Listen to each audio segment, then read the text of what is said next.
Olá, meus amigos brasileiros e brasileiras. Eu venho aqui dar uma aula de Direito Constitucional sobre candidatura avulsa. Eu sou Gilson Dias, mestre em Direito, professor de Direito Constitucional e candidato avulso à presidência da República Federativa do Brasil, de acordo com o artigo 23 do Pacto de São José da Costa Rica, que é um direito fundamental incorporado pelo ordenamento jurídico brasileiro. Eu vou explicar por quê.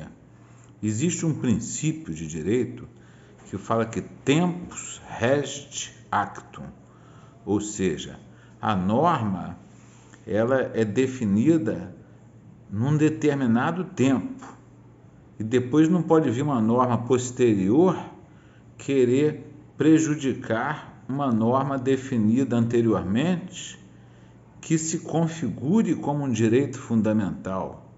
Por quê? Porque o direito fundamental ele faz parte do rol exemplificativo das cláusulas pétreas da Constituição Federal de 88. Então, em 1992, foi ratificado o Pacto de São José da Costa Rica e no artigo 23 do pacto dizia que qualquer cidadão pode ocupar cargo político eletivo sem necessidade de partido político. E essa norma foi ratificada em 1992 pelo Decreto 678. Nessa época, a Constituição Federal Brasileira só tinha 2 parágrafos no artigo 5º. E esses 2 parágrafos diziam o seguinte, só para esclarecer antes, o Pacto de São José da Costa Rica é um tratado de direitos humanos, tá? Ele é chamado de Convenção Americana dos Direitos Humanos. Então existiam 2 artigos, 2 parágrafos no artigo 5º, que eu vou ler aqui para vocês. O primeiro fala, as normas definidoras dos direitos e garantias fundamentais têm aplicação imediata. Então, toda norma de direito fundamental tem aplicação imediata.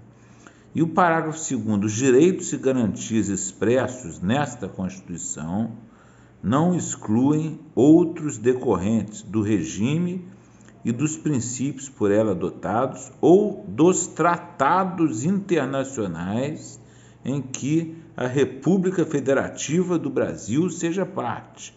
Ou seja, esclarecendo didaticamente, ou do Pacto de São José da Costa Rica, que foi adotada pela República Federativa do Brasil, porque ela é parte desse Pacto de São José da Costa Rica, ela é signatária desse Tratado de Direitos Humanos Internacional.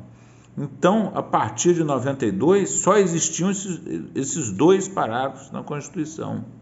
Então, essa norma passou a ser um direito fundamental brasileiro e não pode mais ser restringida, por quê? Nem por emenda constitucional, nem por lei, nem por nada, porque ela já passou a ser uma cláusula pétrea da Constituição Federal. Tanto é que no artigo 5º, eu vou dar um exemplo prático para vocês. No artigo 5º, inciso 67, fala o seguinte, não haverá prisão civil por dívida, salvo a do responsável pelo inadimplemento voluntário e inexcusável de obrigação alimentícia, ou seja, o devedor de alimentos, e a do depositário infiel. Isso está até hoje no artigo 5º. Só que esse depositário infiel, prisão do depositário infiel, não é mais possível por causa da súmula vinculante número 25 do STF, que estabelece ser descabida a prisão civil do depositário judicial infiel.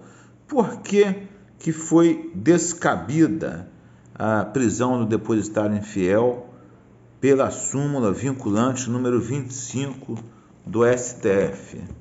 Essa é uma pergunta interessante, né? Eu estou aqui, abrindo na súmula vinculante, que é o número 25, tá? Olha lá, É ilícita a prisão civil de depositário infiel, qualquer que seja a modalidade do depósito. Artigo 5º, inciso 67 e parágrafo 2º da Constituição Federal. Quando ele cita esse parágrafo 2º da Constituição Federal, ele está dizendo exatamente aquilo, que as normas decorrentes de tratados internacionais que o Brasil faz parte, ela é obrigatoriamente incorporada aos direitos fundamentais. Vamos recapitular aqui o parágrafo 2º. Os direitos e garantias expressos na Constituição não excluem outros decorrentes do regime, dos princípios por ela adotados ou dos tratados internacionais em que a República Federativa do Brasil seja parte. Então, pelo Brasil ter feito parte do Pacto de São José da Costa Rica, essa norma que está aqui na Constituição, no artigo 5º, não é mais possível. Por quê? Porque esse Tratado de Direitos Humanos, ele concedeu mais direitos fundamentais às pessoas, na medida em que elas só podem ser presas civilmente por dívida de alimentos e não mais depositário infiel. E aí, isso aí também teve interferência na própria candidatura avulsa, porque o tratado prevê a candidatura sem partido político. Então, deveria o quê? Também ser aplicada imediatamente pelo artigo 5º, parágrafo 1º, e pelo 2º, em razão de ser um tratado de direitos humanos que foi incorporado aos direitos fundamentais brasileiros. Aí, os políticos, percebendo isso, criaram depois, mas aí é o que eu estou falando, princípio do tempus regit actus, e já foi incorporado como cláusula pétrea. Então não pode vir depois uma norma para querer retroceder um direito fundamental, porque tem um outro princípio também aplicado ao direito constitucional, que é o princípio da vedação ao retrocesso dos direitos fundamentais. Aí depois, de forma maliciosa, possivelmente orientado pelos donos dos partidos políticos, criaram o parágrafo 3º e 4º do artigo 5º pela emenda constitucional 45 de 2004, ou seja, 12 anos depois já desse direito fundamental estar enraizado no rol de direitos fundamentais e humanos brasileiros. Então, aí eles criaram os direitos e garantias expressos nessa Constituição não excluem outros decorrentes de regime, dos princípios e dos tratados internacionais em que a República faz parte. Aí vem o parágrafo 3º. Os tratados e convenções internacionais sobre direitos humanos que forem aprovados em cada casa do Congresso Nacional, em 2 turnos por 3/5 dos votos respectivos membros, serão equivalentes a emendas constitucionais. Quer dizer, eles quiseram, com uma norma posterior, restringir uma norma de direito fundamental que já tinha sido internalizada pelo país. Então, esse parágrafo 3º não pode ser interpretado constitucionalmente, segundo o princípio da vedação do retrocesso dos direitos fundamentais e segundo o princípio do tempus regit actum, para excluir o direito à candidatura avulsa. E por exemplo, hoje o que está acontecendo? Eles estão aplicando esse tratado para não permitir a prisão do depositário infiel, que está aqui na Constituição até hoje, no texto da Constituição, artigo 5º, inciso 67,